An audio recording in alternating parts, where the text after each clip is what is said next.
last series I started in Athens and visited islands I was really familiar with.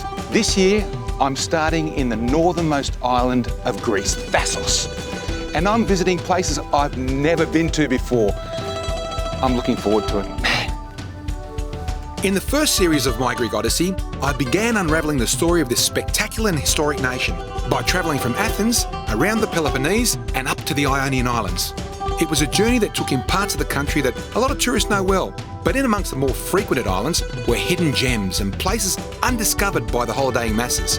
This series, I'm back aboard my beautiful boat Miozoi and heading to a region of Greece I've never spent much time in before. The plan is to skip from island to island, taking in the northern Aegean. It's going to be a journey of discovery where I'll be digging deeper into the fabric that makes Greece so unique and immersing myself in a centuries-old culture that's unlike anywhere else on the planet. Along the way, you'll not only see amazing sights, you'll also meet remarkable characters. I'll introduce you to the local cuisine, give you a bit of a history lesson, and most importantly, inspire you so you can make Greece your next holiday destination. First stop, Thassos. It's the northernmost of the major Greek islands, with the mainland only about 7 kilometres away. It's a mountainous landmass, almost circular in shape, with the towering peak of Υψαρίου standing near its heart. The climate here is fantastic, with cool winters and warm summers. You don't get the stifling heat experienced further south, nor do you have the high winds. Thassos is also relatively quiet, even during the peak holiday season.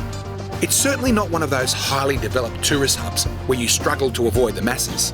Yeah, there's a couple of beaches that get quite busy, but the fertile interior of the island and coastal areas away from the big towns give you a chance to escape the crowds and relax in peace. Thassos is not for the uninspired. It's not like your normal Greek island.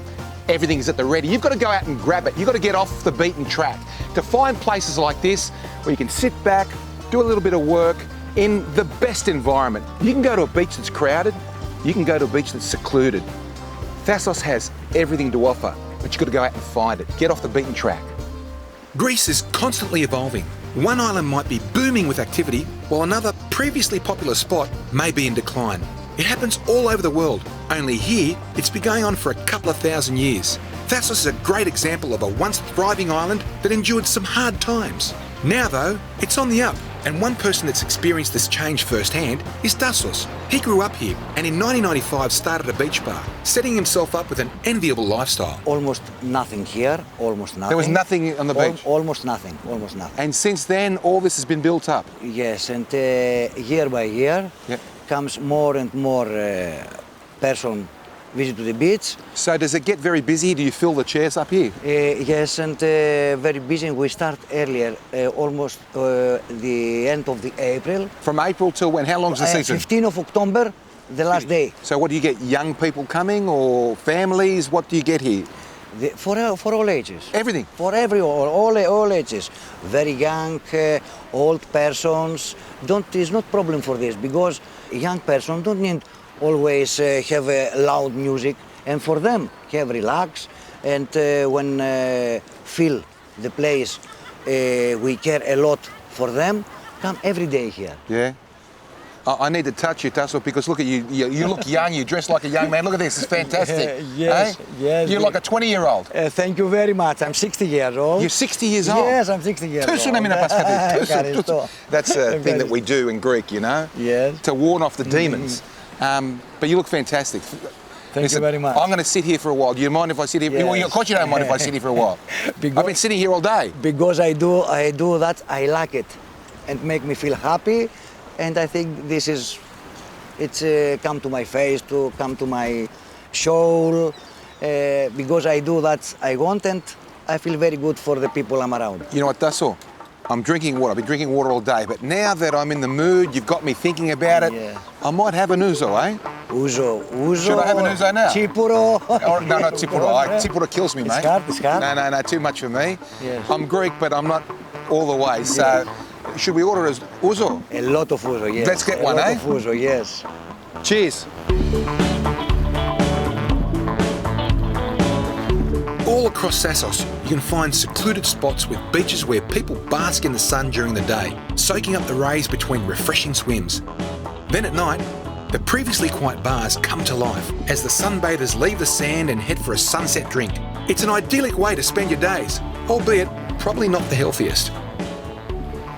You know, Thassos might be a bit of a sleeper to most people, but it's actually touched us all in some way. I guarantee it's touched you, and you don't even know it. It's definitely touched me. It's definitely touched me with this stuff. Thassos white marble. This beautiful crystalline rock is on bench tops and bathrooms in over 150 countries in the world. Over the last 2,500 years, they've been mining this stuff and sending it all around the world. You've probably been to a bathroom with this stuff in it. Anyway, I think it's time for a swim. If there's one downside to the brilliant white marble covering the beach, it's the glare. If you come here, you'll need some sunglasses. One of the most unfortunate things about tourism in Greece is that the majority of the 30 million tourists that come here every year visit only 5 islands: Santorini, Crete, Corfu, Rhodes and Mykonos. The reason for this is that you don't hear much about the other ones, unless of course you're Greek, have a Greek friend, or are lucky enough to marry one. The reality is there are so many other great places to visit in Greece, like Thassos, that offer beaches, restaurants, views, history and culture just as rich and vibrant as any of those top 5. The best part is, it all comes without the hustle and bustle. Mind you, it won't last for long, so you better get here fast. Thassos has a rich history stretching right back to antiquity. Since those times, much has changed. Empires have risen and fallen, the culture has evolved and generations of families have come and gone. Along the way, the different peoples that call this island home have left their mark. To learn more about some of the earliest inhabitants, I checked out the Archaeological Museum in Limenas, where I met with Tony Caselli, a French archaeologist who has lived here for 50 years. Hey? Yes, You can course. see from here. It's Sure, beautiful, isn't it? Eh? Sure. Unbelievable. Yeah. Wow, Tony. So this is the 3rd largest kouros in the world, Yes, it's the 3rd place. and the 2nd largest. It's fully Biggest, intact. 3.5 meter long. 3.5 Yes. meters. Wow, it's impressive, and it's holding the ram. And that's what's that signify? It's for sacrifice it, I say sacrifice, Yes. because normally the kouroses, they don't hold anything. but never finished. Never finished. Never finished. It's second work of a sculpture. I mean, it must be finished in the Acropolis, in the place. I've learned through my travels that my expectations of seeing completely intact ancient works of art and sculptures are not realistic. Quite often, as is the case with this kouros, they're incomplete, having been weathered by Mother Nature or damaged by human impact. However, no matter what state they're in, they still tell a story. So Tony, I'm dying to see something on Theogenes because I've read so much about him. He's a bit of an inspiration to Thassos, isn't he? Yes, it's an idol of Thassos. I see all these athletic busts here. I assume this is commemoration for Theogenes. Yes, Theogenes is very important for Thassos. You know, here are fragments of inscription of all his he won in Olympic Games. So I understand he won boxing in 2 Olympic Games. Yes, he is sure in Nemea, in Olympia, in Delphi, in Isthmia, all these important antique games. And he wasn't just a boxer. He won 1,400 fights in where they wrestle and box, where they actually almost kill the other man. Is that right? He was very strong. It was like UFC. He was probably the first UFC champion, really. Possible. Yes, Yes. I think. Yeah, and I understand this is the money box, isn't it? Yes, this is a money box when the people who come to visit his sculpture in ancient Agora, they put help money for him because after that he was also a politician, and this money box is always staying in Agora. And that's to help Theogenes because he was a champion of Thassos. Sure, he Yes. was very, very important for Thassos. Fantastic. Like athlete and like a politician. Fantastic. Tony, I understand like this, who they say this might be him, he was a very, very strong man. Yes, he was a very strong man. Even when he was 9-year-old boy, he's passing from Agora from school, and he saw this statue of Heracles. And then he take it and he bring it at home. And after that, the people from Agora was very scared because Agora disappeared. And then they said that was boy, and didn't believe, and they punishment was that he must bring it back. And he take it, this bronze sculpture, and he bring it in the same place and put it on the base. This is a story which we know from the inscriptions. Amazing, amazing.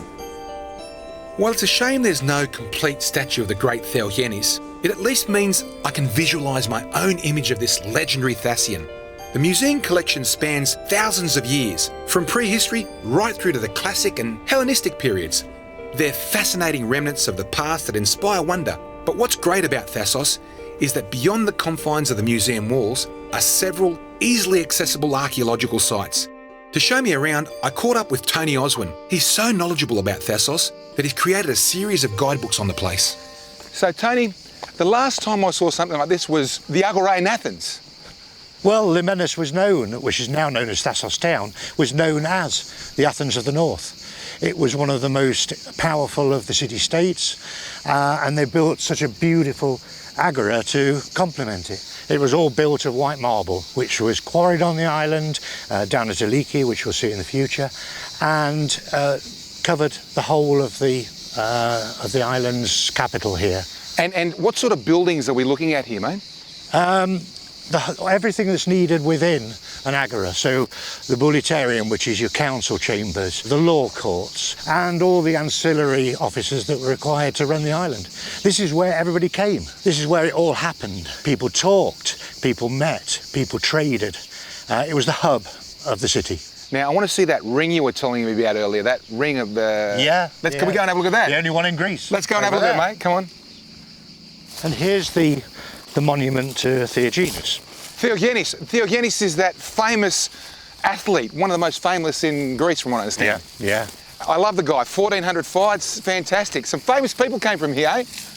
We're walking the steps, the footsteps of so many important people.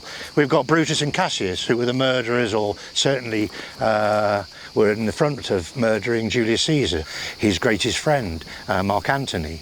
Octavian, who came with him, who in the end became Augustus, the first emperor of Rome. Hippocrates was here, the father of medicine. So where's this ring that you were talking about, mate? The ring is down here. There it is. We believe, it's only been recently found, and we believe it's the only tether for sacrifices in Greece that's in situ. So they used to tie their sheep or whatever up to the ring and cut its throat and sacrifice it to Theogenes. Theogenes? Yeah. Well, he must have been a great man. They thought that he was such a great man that he also had powers and became really a demigod. I mean, it's huge, this place, mate. Yeah. It's not exactly the Athens Agora, but it's almost up there with it. It just lacks a stadium, a theatre or something, doesn't it? There is a theatre, and that's up on the hill up there. Should we go up and have a look at it? Yeah. I didn't know there was a theatre. The location and prosperity of Thasos made it an important trade and administrative centre since antiquity. Add to this the good climate, and you can understand why this was a place that attracted so many people of power and wealth. Naturally, the agora had to reflect the opulence of the island and its inhabitants, hence the grandeur of it.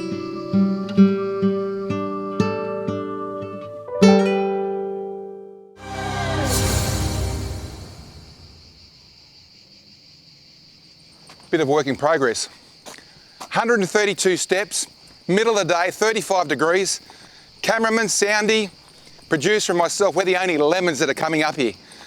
Even Tony thought we were fools for coming up here, but we're on a tight schedule, so we've got no choice. He told me the story though, awesome story. Built in the 3rd century BC by the Greeks, and it was used for plays in the afternoon. It was then overtaken by the Romans 1st century AD, and they used it as a coliseum for fights, gladiator fights, and crucifying Christians, and just around here, horseback, all sorts of stuff happening. Those walls were built by the Romans actually to keep the wild animals from jumping over and killing the people watching. And if you look over there closely in those seats, you'll see some engravings. And that's engraved names of people that sat there. That was actually saying that they had season tickets. I'm gonna go and check it out.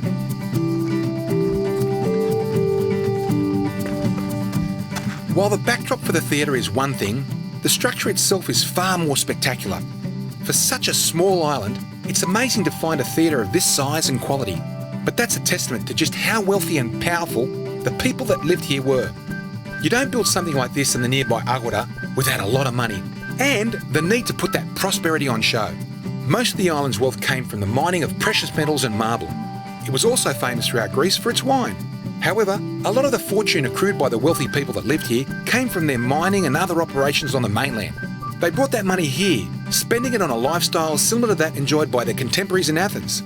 I think the guys here had it much better than those in the city. Thassos would have been far more scenic and peaceful, not nearly as busy as the big smoke. You know, I'm so obsessed by the classical period, 300, 400, 500 BC, that sometimes I think I may have actually been here. Now, if I was here, coming to Thassos now, I think I would have liked to have been here.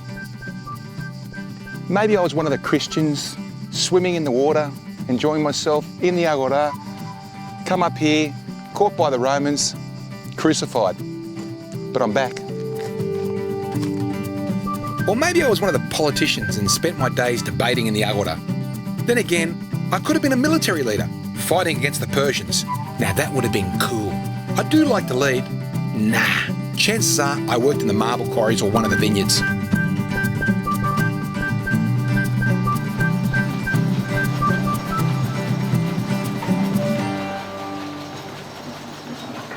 One remnant of the distant past that remains in practice still today is the making of olive oil.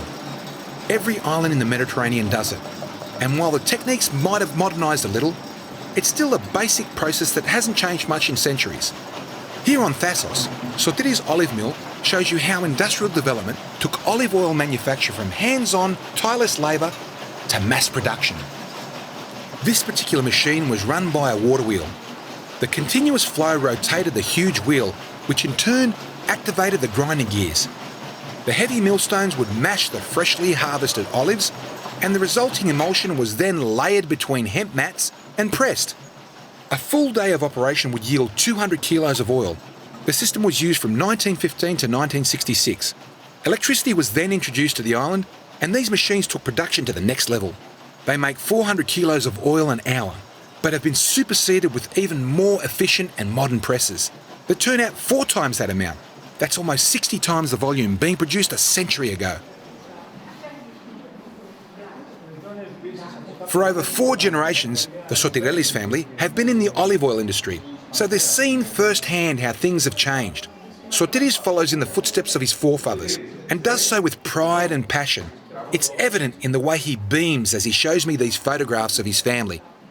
It's hard to fathom how someone can continuously be inspired by olive oil for so many years. But after spending a couple of hours with Sotiris, you leave with more than just an understanding for what he considers to be a craft. You develop a genuine appreciation for it. From one staple of island life that's found around the world to another product you've probably come across, marble. Now, being a builder, I've made my poor wife move house 17 times, and one of the fondest memories of the first home we built together was the selection of marble for our bathrooms. Whether it was through creativity or patriotism, Helen chose a Greek marble, Thassos white. Now, 28 years later, I couldn't miss the opportunity to visit the place of its origin, along with the chief engineer of the quarry, Gerasimos. Έχει μεγάλη... Αυτός ο ουρανός, μεγάλος, Σηκώνει 25 τόνους.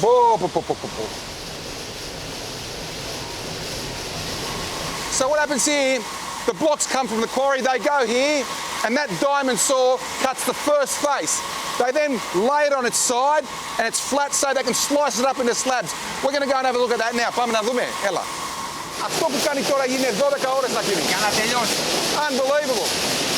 What's happening now is the blocks being cut into slabs.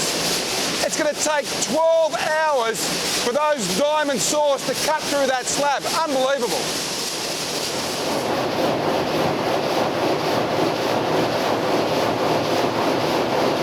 Have a look at this machine.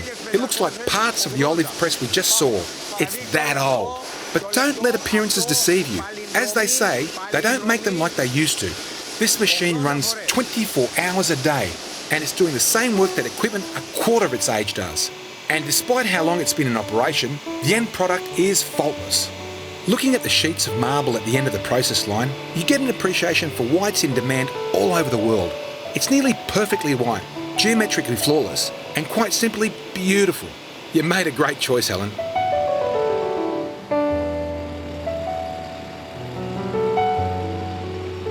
Coming into the quarry, the first word that left my mouth was an expletive that I'm not allowed to say on television.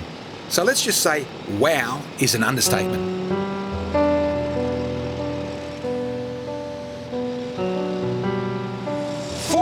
Years. They've been digging this quarry for 45 years and they reckon there's another 50 in it. What's amazing here is that this marble, this snow white Thassos marble that's loved through the world, is formed here. Thousands of years of pressure on the mountain have created this metamorphic rock, the dolomite, that creates this beautiful stone that goes to the factory and gets cut up into kitchen slabs and bathroom walls. It's awesome.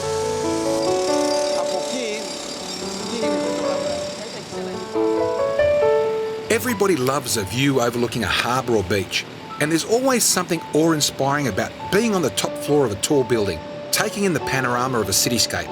But when you're a builder, engineer, or even a home handyman, there's nothing like the cavernous expanse of an open-cut mine or quarry to get the heart thumping.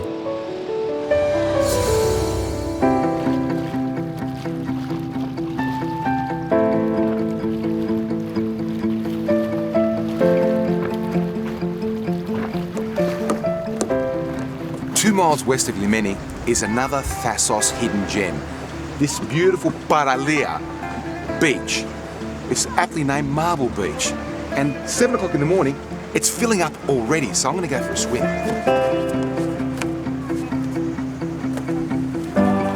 Water looks awesome.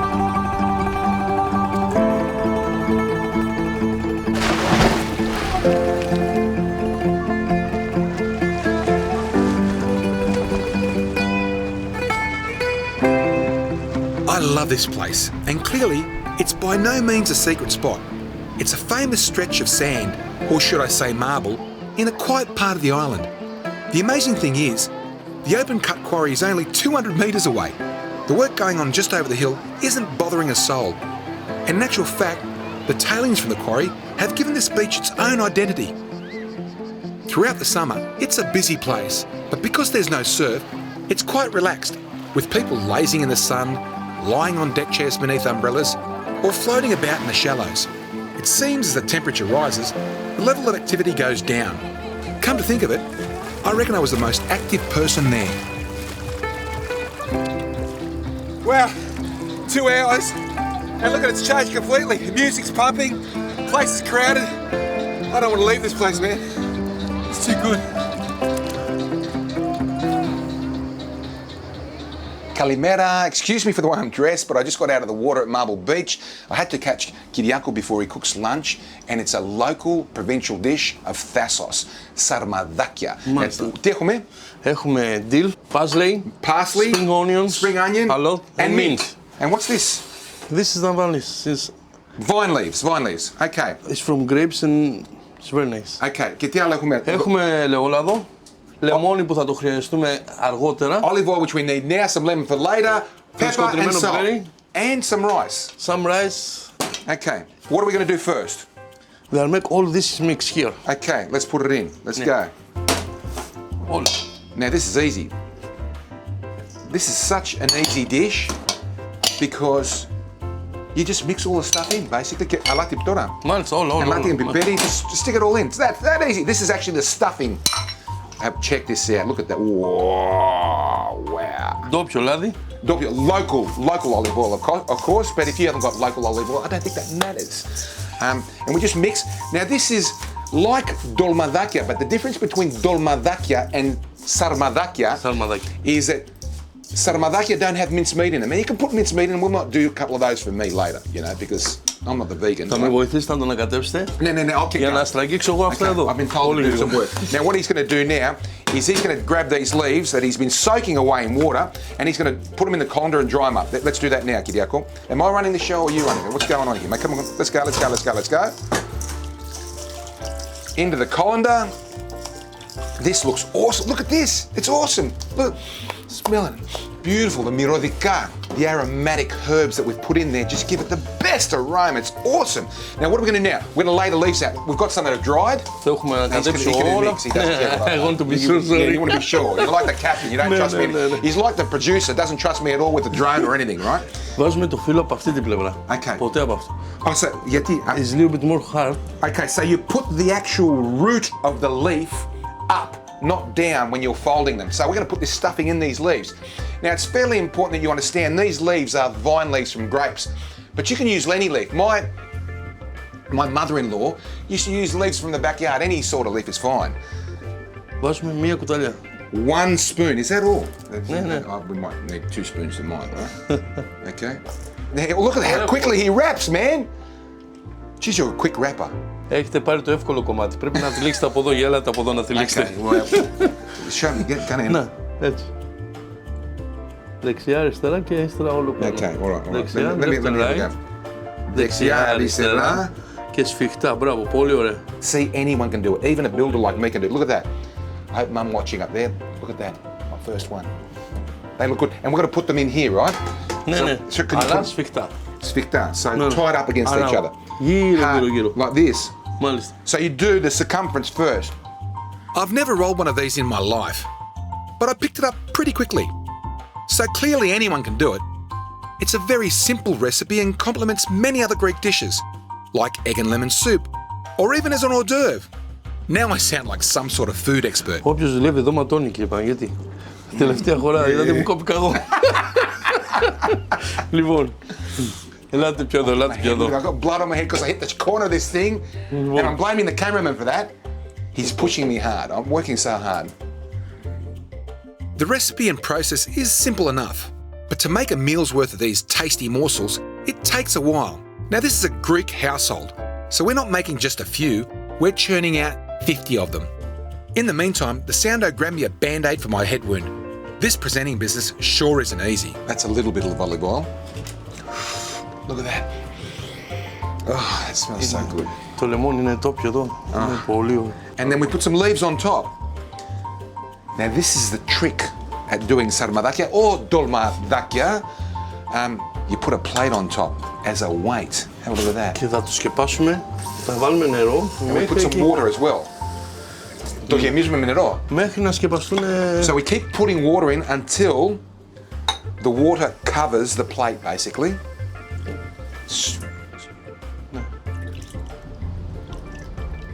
Θα το βράσουμε για μία ώρα σε χαμηλή φωτιά.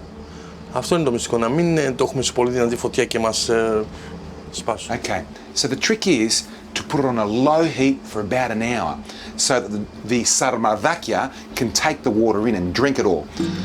We can now go for a swim. Πάμε για κολύμπι. An hour later, we opened up the pot and voila, it's almost done. The strong aroma of the herbs brought back memories of walking through my mum's kitchen as a boy. Mind you, my mother-in-law, God rest her soul, took these guys to a different level.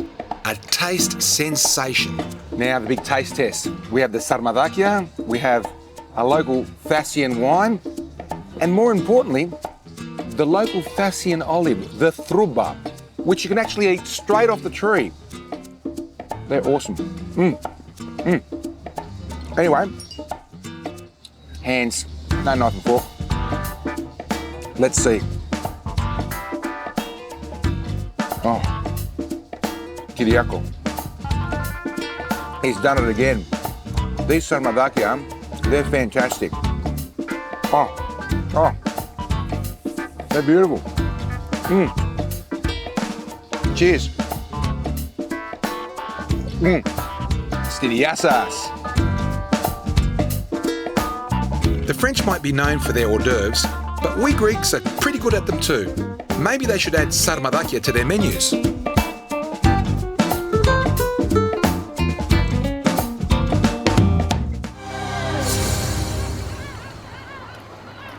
In my quest to visit all 227 inhabited Greek islands, the opportunity often arises to step foot on some that are not populated at all, but have something peculiar worth checking out. One such landmass is this one, Thasopula.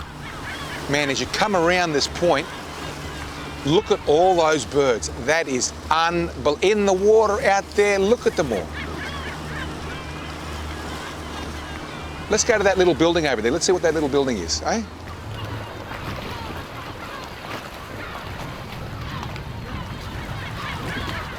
Now they say that Thassos is the northernmost island of Greece.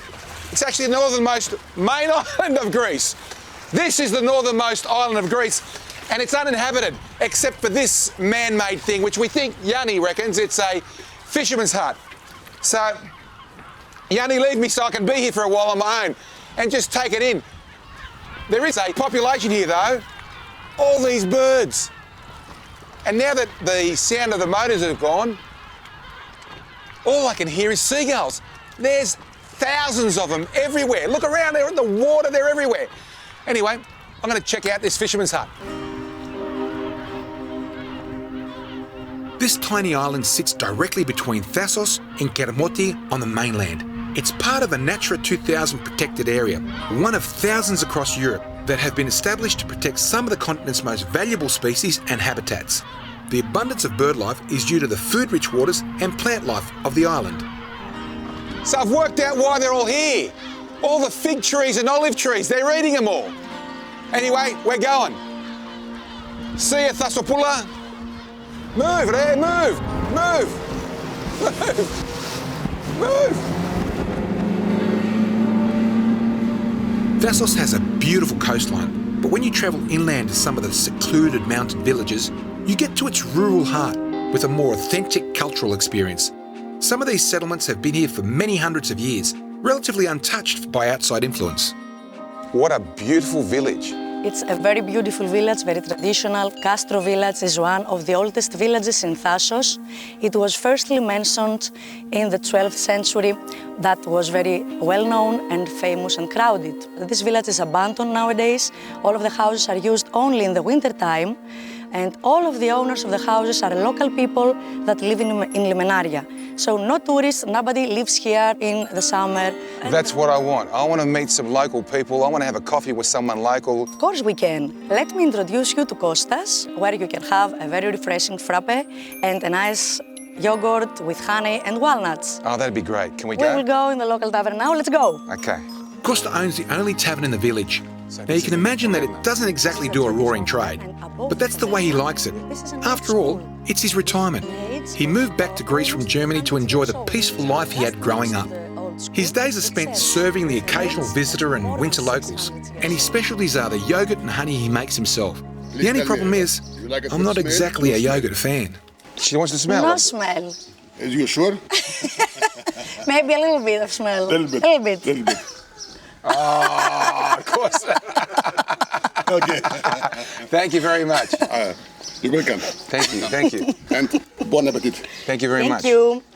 You should try that. Now, sorry, Please. sorry, Ava, I'm the only Greek that doesn't eat yogurt, and I know how good it Really? is. You know what? I might go for the first time in my life having some yogurt. Come on. Come on, Panayotis, you can do it. Oh, What? That's not that bad. It's not that bad. It's very delicious. I love the mulberries, man. They're awesome. I don't want the yogurt. They're from that mulberry tree over there, apparently. And there's some walnuts in there as well, eh? There are some walnuts. There is honey, pure honey made from Kostas. Oh, what a change. You will feel like Superman after that. Yeah? Yeah? For such a small island, there's an incredible diversity in the landscapes and ecosystems. In just a short drive, you can go from the coast to a desert mountain and into a rainforest that feels like those you find in New Zealand or Brazil. It's a multi-layered landscape that's easily discovered via a myriad of hiking trails across the island. And if walking isn't your thing, you can also explore some of them on a four-wheel drive safari. I was lucky enough to meet Ava, a local who knows the island like the back of her hand. She loves to take visitors to the hidden gems, off the beaten track, and not in the guidebooks. She's full of information and energy, so be prepared for a big day of adventures and education. This is absolutely amazing, Ava. Tell me something. What is that mountain that I can see on that island over there? This is Mount Athos in the distance. Wow, Mount Athos, that's where I'm going next. It's fantastic. This part of Thassos is like I'm in a different country to where it is on the seaside. It's just completely different. It's green, the trees are magnificent. Do you know something? What? There's much more to see. Let's go, let's go, let's go.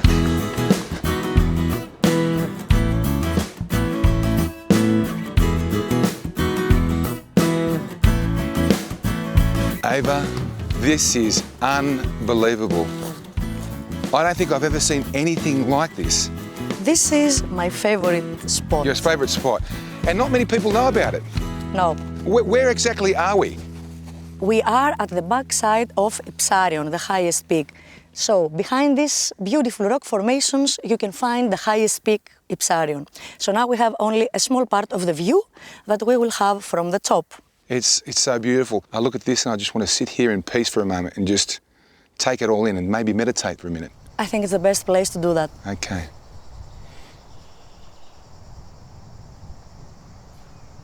After a brief moment of contemplation, it was a short walk further along the trail to another magnificent viewpoint that gave a totally different perspective of the island. So Ava, tell me, where are we? Now we are at Υψαρίων, the highest peak. You can see all the hiking trails that there are here, and I'm planning to take one of them, maybe in October, and reach up here. All the way up here. All the way up here, yes. When I first came here, I said, Thassos is the place that you have to go out and find things. From up here, it's all in front of you. My next destination is right over there at Mount Athos, and I'm really looking forward to that. But I'm sad that I'm leaving. Let's go. But before leaving, I've got a couple more places to see. One of which is at the southern tip of the island and harks back to the earliest days of the marble trade on the island. All along the coastline of Thassos, there are hidden gems. I could spend weeks exploring the island and still not unearth all that it has to offer. But that's fine with me, because just about everywhere I go, I like to leave a few stones unturned. That way, I have an excuse to come back again someday. On this occasion, despite being on a mission to get to our next major port of call, there was one place I just couldn't cruise by without stopping for a look. Leaving early, we made our way to the bottom of the island, to a place where you can see the earliest remnants of the island's mining heritage. We've travelled from the north of the island almost to the southern tip. We're almost there. We've come to the Bay of Alikes, or Aliki, which is right behind me. It's named Aliki because this area here used to be a salt flat. Now, Alikes is basically salt flats in Greek. But I think the geology of this place isn't natural, and we're going to find out why. Mame, let's go. When it comes to archaeologists, there's certainly no shortage of them in Greece, or at least that's what you'd think. The problem is, there are so many sites being discovered every year, there's just not enough money and therefore specialists to research them. But that's another story. In this instance, I was lucky enough to have Manuela to show me around. She's an archaeologist and an architect and knows everything about this remarkable place. You're an architect by profession and you come from Strasbourg and yet you're doing archaeology in Greece. How did that come about? I was just in love in archaeology, and I found a course on architecture and archaeology in Paris that brought me in Greece to study. And so I fall really in love in archaeology, and I stay in Greece. And you've been here ever since? Yes, since. How many years is that? 30 years now. And you married an archaeologist? Of course, an architect and archaeologist together, yes. Fantastic. Because we have to share this love. So what I've been really looking forward to, Manuela, is that you're an expert, a PhD on quarries here, on the old ancient quarries that are 600 BC. Yes. Can we go and have a look? Yes, of Let's course, go. great. Ooh, yeah. Looking forward to this. Manuela, you don't have to be an archaeologist to work out that humans were here, the way things are cut so symmetrically, looking at this here, you know? Yes, exactly. Here we will have a nice example of the first oldest extraction made by the Parian. You recognize here the wedges holes for putting the wedge inside. So the block would fall off? Exactly. Amazing. So when you say Parians, you mean people from Paros? Yes. People from Paros came here with their hews, with their tools and the techniques for extraction marble. And how long ago was that? 600 in 6th century before. So this is 600 BC? Yes. Wow. We should keep moving. This is interesting. So that is the biggest cut of the quarries, of a front quarry in the classic and archaic time. Every lines are work of the different time of work. The Parians would have been here in the... On the top, we have still Parian traces. Parian traces. And were they doing this in classic times as well? Yes. And what about Byzantine? Were they cutting here in Byzantine times? Byzantine times, they go on the sea quarries that we will see now. Can we go? Yes, of course. Thank you. Here you have all the Byzantine quarries. Wow. So we're talking sort of up to 600 AD. Yes. So from sort of 100 or 200, 600 AD, they were cutting here. Before that, 600 BC, they were cutting inside. Yes. The Parians, the classic Greeks, and then the Romans. And the Roman came And the Romans here. came here, they plundered, left, Yes, and the Byzantines kept cutting. exactly. Let's keep going, huh? Why did they leave it behind, Manuela? They let it behind because they couldn't take it away. The quarry had stopped at 619 by an earthquake, and so the column stays here. So this column's 1,400 years old, 1,400 years yes. old. Wow. And So you see it was ready to be taken away because it's finished. You have the plate here, you have still the marble, everything is done, he's ready to go away. how heavy do you think this is? About 16 tons. Wow.